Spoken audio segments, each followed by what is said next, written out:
आई खुशी रहो जंगल हिन बेटी कसिया तोर दे है पांच पहली बनेरी कैसे दिनों दिन रेगड़ी होत हस बेटी रोज काम करे जते ना वो खेती। हाँ हाँ हाँ हाँ तोरे सही महू रेगड़ी रे हूँ बेटी यहाँ गाँव मन कहा रेगड़ी रेगड़ी कहा वो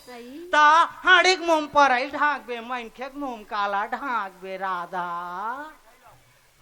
मैं साल लग बानी बानी में एक हफ्ता गोली खा काला खास वो तो नान नान दुकानों बड़े दुकान में घलो मिल ही काला खास तो पानी नहीं लागे रे चुचरे ताया तो बता ना वो लालीपॉप कथे तेले एक हफ्ता चुचन ना लेते ही ला दे ये देख ना मोड़ दे है पाँव कैसे ये दे ते बड़ मोटा आ गया है हाँ कतोर दूल्हा लाग गए थे रे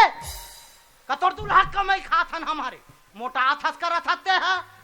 आई हाय का पढ़ा थस बेटी मैं बीएससी फाइनल करे ये दई अता जनहोड़ में बाढ़ गए आज ले बीएससी फाइनल में अटके हो एक उम्र में मैं दूसरी फाइनल करके निकल के रहे हूँ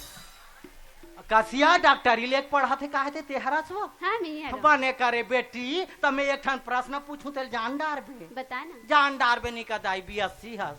ता हमार पांडू एक हफ्ता हो गए मन मारे पोका थे कामे माढ़ी बेटी वो तो दवाई मारी वो हाथ तोर गादी पोका ते दवाई माढ़ी कथे दई अब पांडू पोका ते भिया माढ़ी रे